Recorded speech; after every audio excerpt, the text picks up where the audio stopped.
What's the target? The young client leaned forward, his antennae twitching with excitement. A human. The bar fell silent.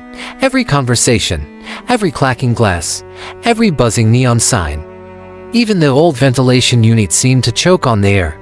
Across from him, the veteran assassin slowly lowered his glass, his pupils tightening into thin slits. A human. Yes, the client repeated, as if ordering a drink. You are the Ghostblade Guild, aren't you? Reputation says you can take out anything. The old assassin's mandibles rattled softly, not in amusement, but in warning. Young one, you keep that tone down. Especially that word. He leaned in. Here, we don't say human loudly. Not after what happened last century. The client scoffed. I don't care about rumors. I'll pay triple your usual rate. I want one dead. The assassin slammed his cup so hard the table creaked. We don't take human contracts. Then I'll hire someone else. You can try. The assassin sighed. But no guild in this galaxy. Not the Knife Burn, not the Shadow Choir. Not even the Gravewings will touch that job. And if you find some independent fool willing to try. He shrugged. Either they die, or worse, they survive long enough for humans to find them. The client tilted his head. You can't possibly believe humans are unkillable. They can die. The assassin said. Everything bleeds. Everything ends. He tapped the table. But killing a human is the fastest way to sign your own death warrant. Why? The client pressed. What makes humans so? The assassin motioned to the bartender. Buy me a drink, he said, and I'll tell you why no blade touches human flesh. The client ordered 2 glasses of dark amber brew. The assassin took a long, heavy swallow. Let's start with the Holleran Dominion, he began. You know of them, of course. A fallen empire. Overextended. Typical. That's the tourist brochure version. The assassin chuckled. Let me give you the real one. The Hollerans were conquerors. The assassin began. 1,000 worlds under their claw. They enslaved, harvested, relocated entire species like livestock. They swept across star clusters the way wildfire eats through dry brush. They stumbled on a system the locals called Cell. A simple name. Pretty, in a rustic way. The third planet was the human cradle. The client frowned. I've heard Earth is just a mid-range habit. Wrong. The assassin cut in. That world is a death trap wrapped in blue skies. Oceans full of monsters, continents full of predators, weather that tries to kill you 4 times a year. He shook his head. Anyway, the humans had barely reached their own moon when the Hollerans arrived. Perfect timing. The Dominion thought. A fractured world. Dozens of governments. Minimal coordination. Easy pickings. The invasion began with orbital jamming and precision strikes. Standard procedure. Pre-FTL worlds fall in a week. He raised one finger. Humans held out for 6 months. The client blinked. Impossible. I'm telling you the truth. They fought with everything from rail cannons to sharp and scrap metal. Half the time they fought each other. Then suddenly stopped to fight the invaders. The assassin chuckled darkly. Nobody warned the Hollerans that humans don't break. After 6 months of hell, the humans surrendered. Or so the Dominion thought. The assassin leaned closer. That surrender was the greatest lie in galactic history.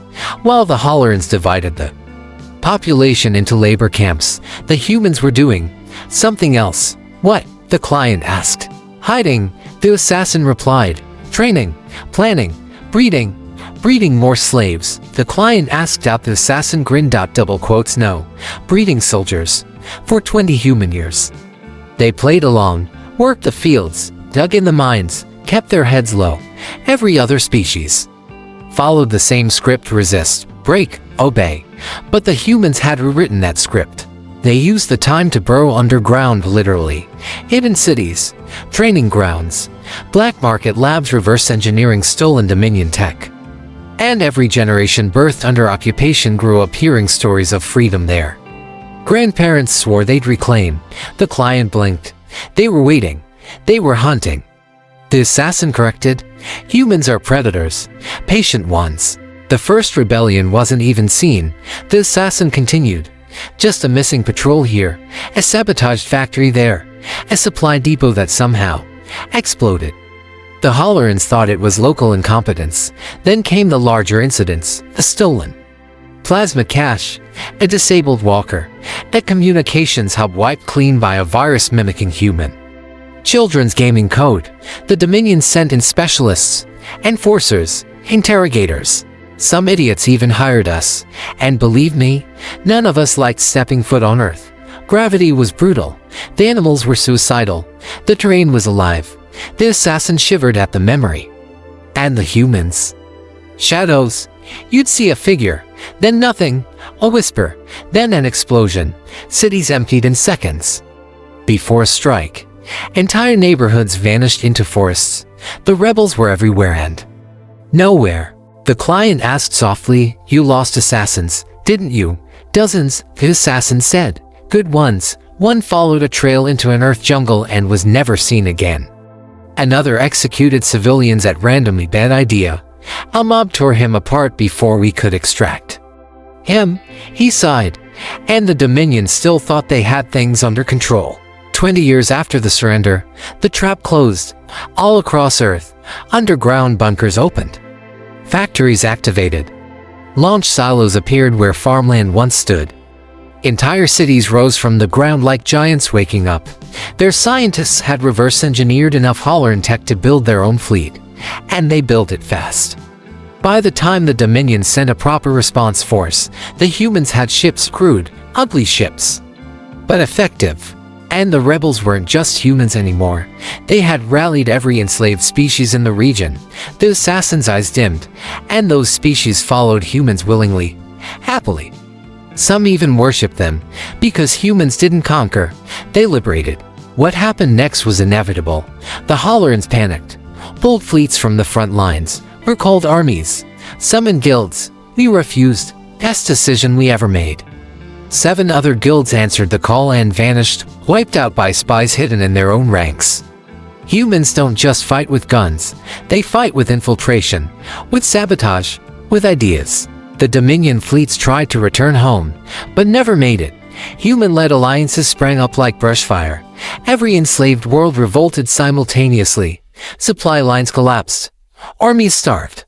Fleets mutinied. And when the humans reached the Dominion capital, the assassin took a deep breath. The Holleran fleet didn't fight. They surrendered the moment they saw the size of the human armada. At this point, everyone expected humans to seize the empire for themselves. They didn't. Instead, they unleashed their greatest terror. The assassin whispered, "Lawyers." The client blinked. Law? What? Humans dragged every Dominion noble, every overseer, every slave driver into a new legal system. Fair trials, public evidence, witness statements. Galactic law written overnight. The trials lasted years. The Emperor died of old age before his sentence was even finished.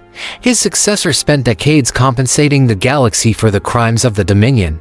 In the end, humans dismantled half their own fleet and turned the rest into peacekeepers. The assassin shrugged. And that's how humans became the head species of the Galactic Council. The assassin drained the last drop from his glass. "So now you understand.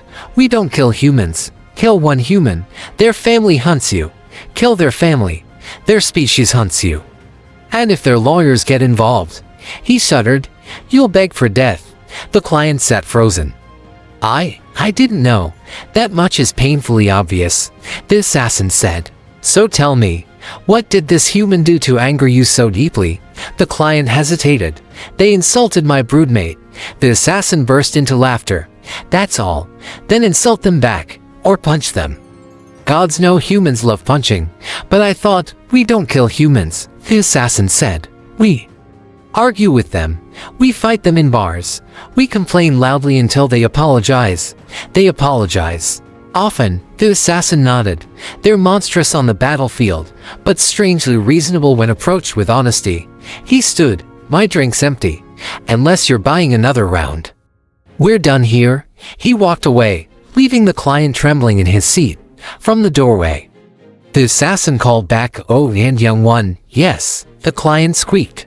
"If that human insulted your broodmate," a wicked smile spread across the assassin's face, "they probably liked them."